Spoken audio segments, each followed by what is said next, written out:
La délibération suivante est la 19.1. Est-ce qu'il y a une demande de parole? Oui, je vous en prie. Mesdames et Messieurs, chers collègues, alors, les propos s'adressent à monsieur le maire. Il n'est pas dans la salle, mais bon, je pense il va arriver. D'autres pourront répondre à sa place. Il va arriver. Très bien. Donc je vais peut-être attendre. Je sais pas. Ouais, je continue. Donc, si vous voulez vous continuer, il va venir un peu plus tard. Bien donc. Monsieur le maire, chers collègues, le 13 octobre dernier, dans le cadre du plan de sobriété, vous avez annoncé que certains éclairages publics seraient éteints entre minuit et 5 heures du matin. La mesure paraissait prometteuse et cohérente avec la crise énergétique que nous connaissons et qui risque de s'accentuer dans les années à venir. Vous aviez toutefois précisé dans la foulée que le centre-ville, les lieux de passage et les cœurs de quartier en seraient exemptés. Au final, depuis le 30 octobre, ce ne sont que 45 rues qui sont concernées dans 8 des 20 quartiers, ce qui représente entre 5 et 10% du parc des lampadaires d'après les articles de presse. Selon l'Association nationale pour la protection du ciel et de l'environnement nocturne, Toulouse, disposant en 2015 d'un environnement nocturne de très mauvaise qualité, la luminescence de son ciel était 30 fois supérieure à la normale. Or, lors du début du précédent mandat, Monsieur le maire avait choisi de multiplier les points lumineux de la ville, augmentant d'autant la facture potentielle. Alors, le sujet a déjà été abordé ce matin lors des liminaires, donc il y a eu déjà des éléments de réponse. Donc, les luminaires ont été équipés progressivement avec des LED moins consommatrices d'énergie, mais en même temps, la luminescence déjà trop importante a encore progressé. Sera-t-il possible de savoir quelle est la quantité de lampadaires qui ne sont pas encore passés à l'éclairage de la LED? Donc, d'après ce que j'ai compris ce matin, ce serait un tiers environ. Concernant les lieux de passage, nous comprenons tout à fait que la sécurité des promeneurs prime. Certaines zones de Toulouse sont équipées de lampadaires à détection de présence pour n'éclairer que lorsque c'est nécessaire. Pourrait-on avoir le nombre de zones déjà équipées et des zones où il est prévu de mettre en place ce système? Merci. Je donne la parole à Monsieur de Squaray. Merci, Monsieur le Premier adjoint. Je sens que vous n'êtes pas très éclairé et que vous n'avez pas trop lu la presse. Il doit y avoir un problème de connexion avec les journaux. Depuis 4 semaines, nous parlons de cet éclairage à Toulouse.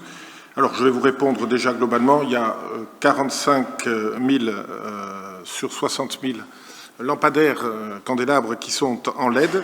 Donc, c'est énorme. Nous sommes la première ville de France à être aussi en avance. On peut voir aussi que les communes comme Paris ou les communes de vos amis n'ont rien fait de ce côté-là.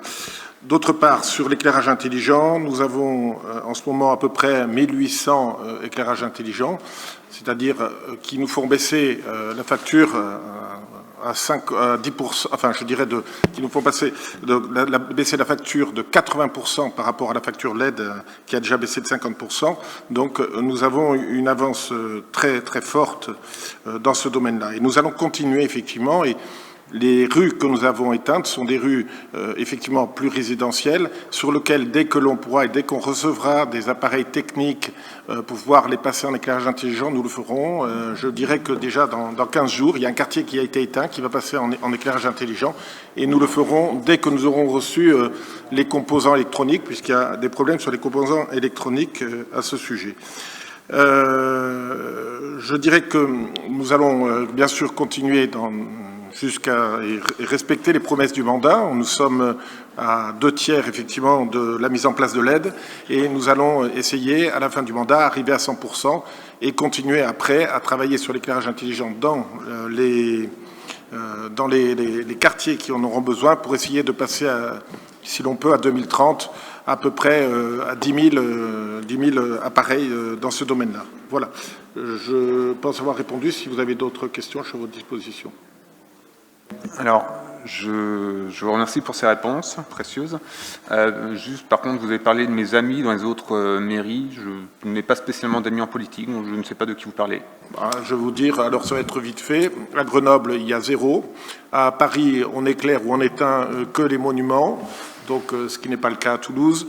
À Nantes, il commence à peine. Donc je crois que, et Monsieur le maire l'avait dit ce matin, nous sommes largement en avance. D'ailleurs, la presse l'a reconnu au niveau national, au niveau local. Et effectivement, toutes les économies que nous faisons sont très importantes. Et je remercie M. Esnault d'avoir lancé tout ce programme dès 2016. Et nous continuons à avancer. Nous sommes très fiers justement de pouvoir dire qu'à Toulouse, l'éclairage intelligent, les LED, permettent de laisser aux Toulousains la possibilité de voir leurs voisins et de rentrer tranquillement chez eux dans la sécurité. Et nous allons continuer ce travail-là. Madame Morin. Oui.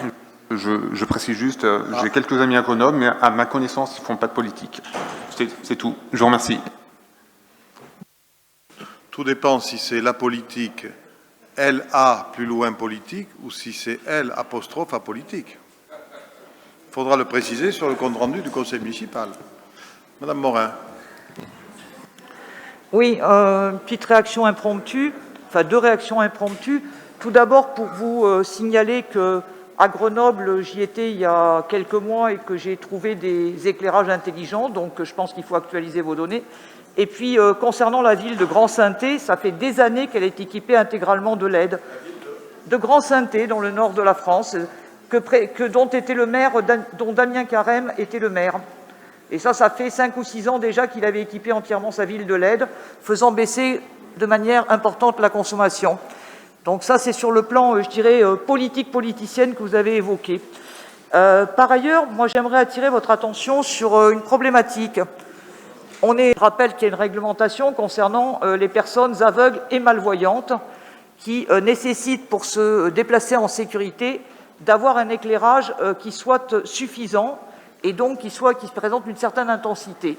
Donc la seule solution dans ce cas-là, c'est effectivement d'équiper de détecteurs de mouvement l'ensemble de vos lampadaires, et vous nous avez donné des éléments financiers qui plaident en faveur de cette solution. Par contre, j'aimerais revenir quand même sur quel est le moyen, quel est un des leviers importants que vous avez et que vous n'utilisez pas pour réduire la consommation électrique. C'est le problème de tous les écrans publicitaires que vous laissez pulluler en ville, au bénéfice de certains grands groupes internationaux et non pas au bénéfice des Toulousains. Et cela, vous ne restreignez pas cet affichage. Au contraire, vous êtes en train de vous avez lancé un marché public pour acquérir de nouveaux écrans publicitaires. Je trouve ça assez scandaleux dans la situation actuelle que vous continuiez à permettre à certains de faire du bénéfice sur de la consommation électrique qui pousse à des consommations excessives dans une époque où on devrait être beaucoup plus sobre. Y a-t-il d'autres interventions sur ce sujet? Donc Jean-Baptiste de Scoral. Monsieur le maire, merci. Je vais répondre sur la première partie. Peut-être que la deuxième partie, monsieur Santos pourra y répondre sur l'éclairage des appareils de publicité. Alors la première partie, effectivement, bon, vous m'avez parlé d'une ville, très bien, mais je ne pense pas qu'elle ait 500 000 habitants.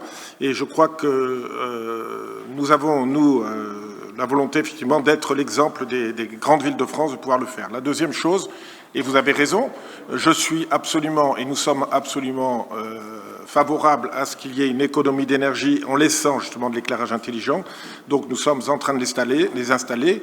J'ai dit à une de mes collègues, tout à l'heure maire de quartier, que son quartier qui était éteint passera dans les semaines à venir en éclairage intelligent, ce qui nous permettra de rallumer ce quartier. On a un problème d'arrivée de composantes, puisque effectivement les composantes électroniques il y a la crise de ce côté-là, et c'est vrai que dès qu'on en reçoit, on les met en place.